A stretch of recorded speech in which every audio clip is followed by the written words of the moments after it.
The whole gist of this teaching is that you should work like a master and not as a slave. Work incessantly, but not slaves work. Do you not see how everybody works?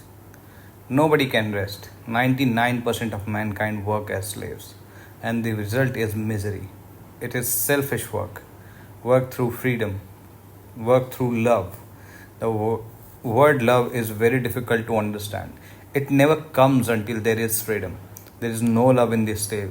If you buy a slave and tie him down in chains and make him work for you, he will work like a drudge, but there will be no love. So, when we ourselves work for the world as slaves, there is no love, and it is not true work.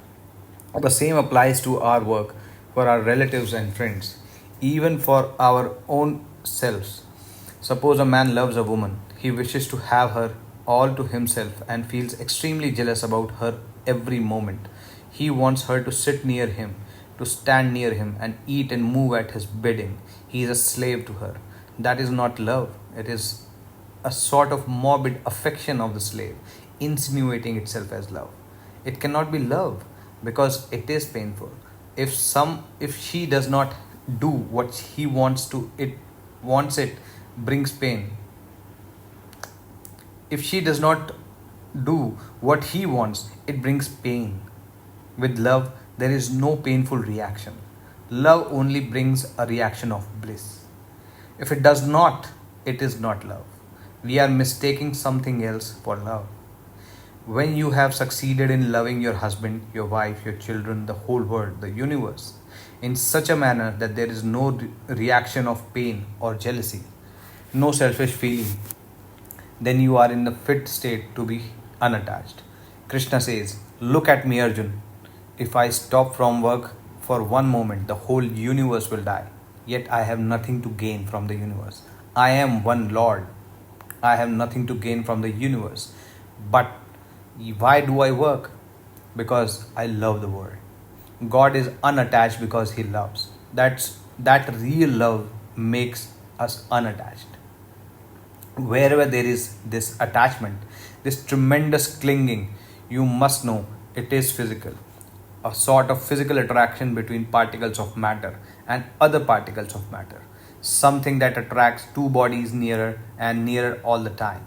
And if they cannot get near, it becomes painful. But where there is real love, it does not count on physical attachment at all. That body may be 1,000 miles distant. Love is all the same. It does not die. There will never be a painful reaction. To attain this non attachment is almost a life work, but as soon as we have reached this point, we have attained the goal and become free. The bondage of nature falls from us, and we see nature as it is. She forges no more change for us. We stand entirely free and take not the results of work into consideration.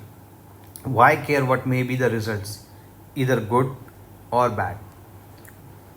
The man who works through freedom does not care for the results.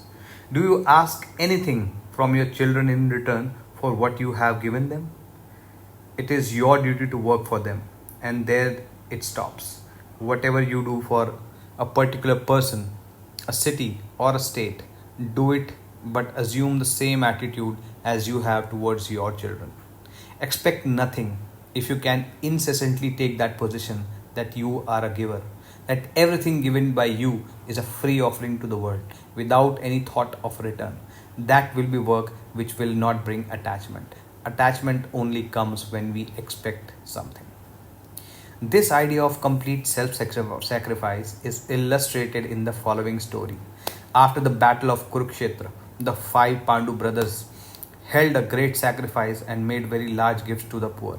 All the people expressed amazement at the greatness and richness of the sacrifice and said that such a sacrifice the world had never seen before. But after the ceremony, there came a little mongoose. Half his body was golden and the other half was brown. And he began to roll himself on the floor of the sacrificial hall. Then he said to those around, "You're all liars, there is no sacrifice." "What?" they exclaimed. You say this is no sacrifice? Do you not know how money and jewels were poured out upon the poor and everyone became rich and happy? This was the most wonderful sacrifice any man ever made. But the mongoose said, there was once a little village, and in it there dwelt a poor Brahmin with his wife, his son, and his son's wife. They were very poor and lived on alms gained in preaching and teaching, for which men made little gifts to them. There came in that land a 3 years famine, and the poor Brahmin suffered more than ever. At last, for 5 days, the family starved, but on the fifth day, the father brought home a little barley flour, which he had been fortunate enough to find, and he divided into four parts, one for each of them. They prepared it for their meal, and just as they were about to eat it, a knock came at the door. The father opened it, and there stood a guest. In India, a guest is sacred. He is as a god for the time being, and must be treated as such. So the poor Brahmin said, come in, sir, you are welcome. He set before the guest his own portion of food, and the latter quickly ate it up, and then said, oh, sir, you have killed me. I have been starving for 10 days, and this little bit has but increased my hunger. Then the wife said to her husband, give him my share. But the husband said, not so. The wife, however, insisted, saying, here is a poor man, and it is our duty as householders to see that he is fed. And it is my duty as a wife to give him my portion, seeing that you have no more to offer. Then she gave her share to the guest,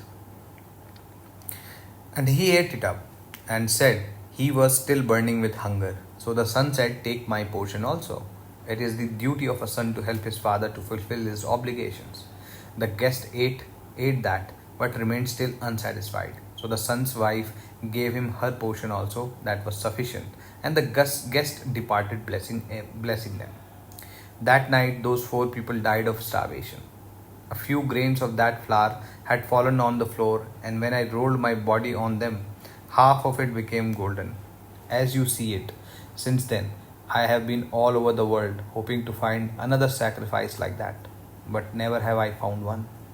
Nowhere else has the other half of my body been turned into gold.